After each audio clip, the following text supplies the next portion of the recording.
What's up, guys? As you can see, we're working on a Toyota. We have a big, what is this? Toyota Tundra.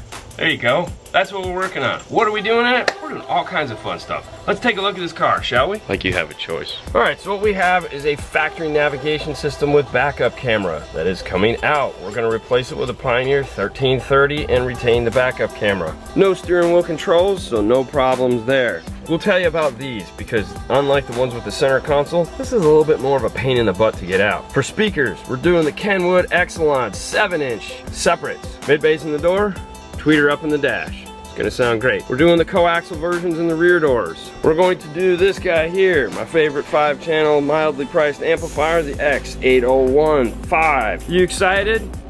Yeah, look at me, I'm jumping.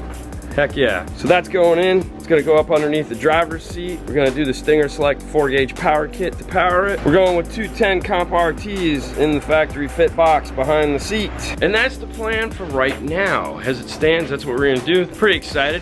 But when I was unpacking the truck, cleaning it out as we do and putting the seat covers on, don't need a steering wheel cover, he's already got one. So if you're going, where's the red one? It's not there. I found these in the truck bed. You guys are gonna like this. Remember these? Bazooka tubes. That's right. And these are the original bazookas. Hell yeah, look at those bad boys there. These are the non-amplified version. There used to be some kind of amplifier underneath the hood, or in the car. I cut the wire underneath the hood already, but yeah, you had 2 Bazooka 6s in there. Let's get started, shall we? You excited? All right, well, as I said, that radio's a little bit funky to get out. If you guys have never done one, I'm gonna take you on that journey. Fernando, you gonna start on the speakers? I'm gonna start on the speakers. Hot damn. All right, so I'll start on the radio and we'll meet somewhere in the middle. Sounds good. Okay, I'm inspired. What's that? I think we're going underneath the driver's seat. You want to start on that? No, so I can work in the speaker. So he's got some aftermarket speakers in here already. So you're gonna start there on that door? I'm gonna start in the door, Okay. driver's side, then jump into the passenger side. All right. Well, I'm gonna start on the radio and then I'll move to the amplifier. Does that work for you? That's awesome, I'm so excited. All right. You guys often ask those questions, like how do we, work together like this all the time? Well, that's what we do. We discuss what we want to do. We've actually been talking about this car for about 20 minutes before we start filming, just going over everything and getting an idea of what equipment's going in where. But yeah, so he has things he likes to do, I have things I like to do, I guess, and we just kind of move through the car just like that.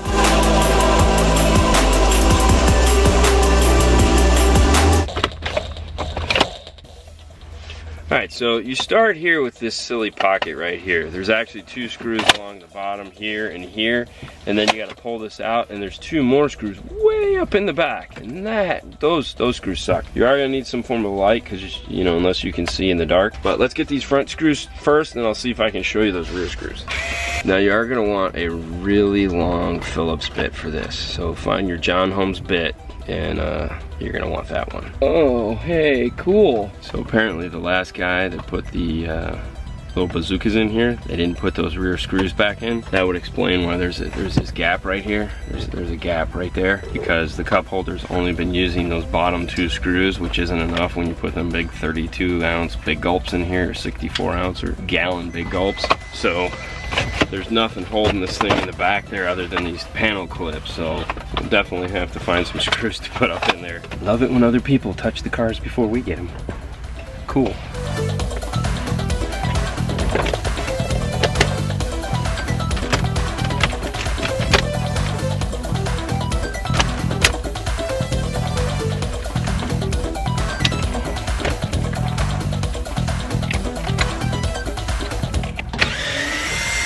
These guys must just like putting 2 screws in everything. They only put the front 2 screws in. What the hell? And my dash just vomited. So he thought he had a factory radio in here because it was the factory fit, but he doesn't. He has one of these things, whatever they are.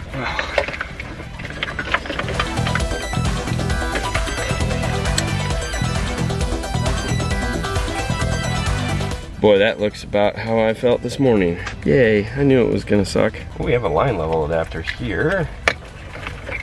T-tap. Dude, who T-taps into these little freaking wires?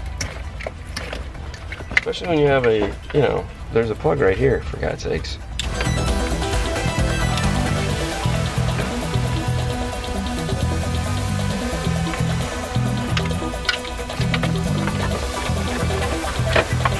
Dude, there's like grass in his dash. Look at this. Why would there be grass buried that deep in somebody's dash? When you have a factory backup camera and you're trying to integrate it into aftermarket radio, there's a certain amount of stuff you have to do, which you guys have seen us do here. Because this wasn't a factory radio, I was like, man, this will be easy. It'd just be some RCAs chilling up behind the radio, plug it in, good to go, right? Why not? It looks like in here, there was backup camera and then it went bad and they replaced it with another backup camera. But they didn't unplug it from the radio or pull the wire. We have two reverse camera wire triggers here. So there's one here, there's another one here. So I'm like, well, why do we have that? And then there's two backup cameras. So there's this backup camera wire here, and then there's this one that I thought that was the backup camera. Needless to say, it took a minute to try to figure out what was going on, but in the end, we found the working backup camera wire. Really unnecessary. We're gonna go ahead and cut out the old crap, but we'll try to clean it up as much as possible so that if we're ever back in the dash again, it makes it a little bit easier to deal with. Lots of T-taps in this car though. Oh my God, there's T-taps everywhere. Yay. All right, so the first thing you want to do is grab the handle, grab your pry tool, and carefully. And then in this corner, it's a clip. You push it just a little bit, and then push it out. And then this one comes out. Perfect. Sometimes these clips stay in the car. Grab like a big tool and pull it out. In the handle, it's a carpet, so just remove it, and that's a screw behind the door handle, and also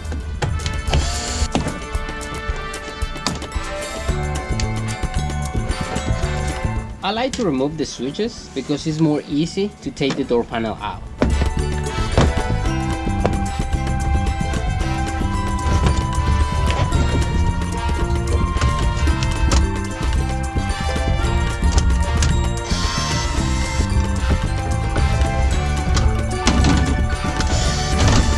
Now for those of you that have never seen us put a set of these Kenwood 7-inch Exelons in, they come with this bracket here that makes it really nice.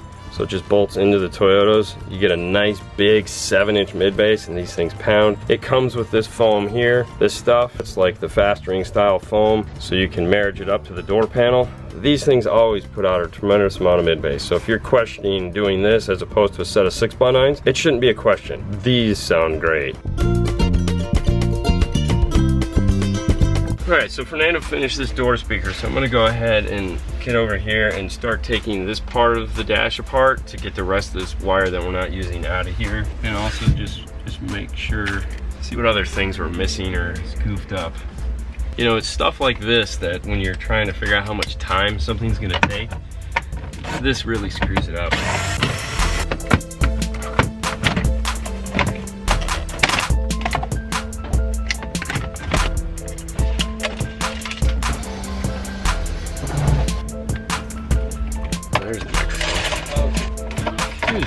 T-taps, they're everywhere in this car.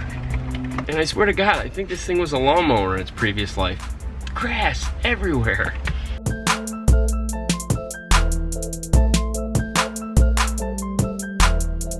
Alright, so we went ahead and pulled all that loom off of the factory harness.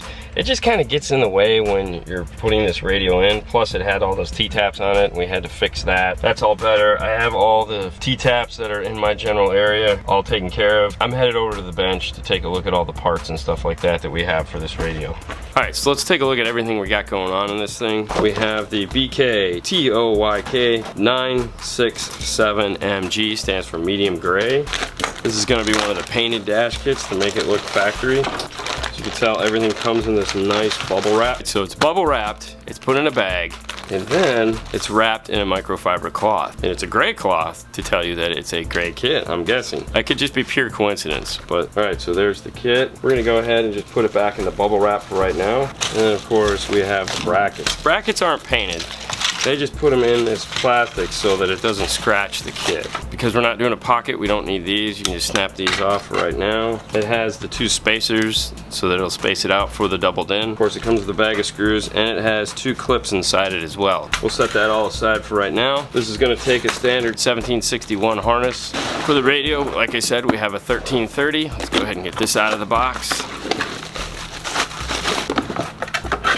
Then for the amplifier, we're going to do this guy here, the Kemet Exelon X801-5. We're going to go ahead and take the little winglets off of the amplifier. Put the screws back in when you're done. You don't want to lose them. Much easier to find them on the amplifier when you're done than buried somewhere on your workbench. Now, for those of you that are curious about the 7-inch speaker. Alright, so this is the 7-inch, and this is a 6-inch that we just took out of it. As you can see, the 7-inch basically dwarfs the size of the speaker. You can still see the 7-inch with this thing sitting inside of it. So you can imagine the mid bass you're going to get out of this. The driver itself, the cone, is bigger than this whole speaker. You're going to get a much deeper bass out of this. It's also a tad bit deeper speaker. Obviously it has pretty decent sized magnet. Plus the tweeter on this is a really nice silk soft foam tweeter. Sounds really good. Now they make 2 different versions of the speaker in case you're wondering. These are the what we'll call the first step, and then they make a second, more higher end step above this, which even sounds better and is built totally different. It's not like they just put different material in. It's a whole different speaker altogether. Alright, there you go. Curiosity fed. So for this install, we're going to use the Stinger Select Kit. It's 100% copper. Power to ground, we're going to use some speed wire. There again, Stinger, 100% copper. We're going to use the Stinger RCAs. This is a 6-channel 12-footer. Now what we're going to do, we're going to go ahead and we're going to time-lapse getting all this wiring taken care of and hooked up to the amplifier. Get the radio wiring harness all done. So strap on, here we go.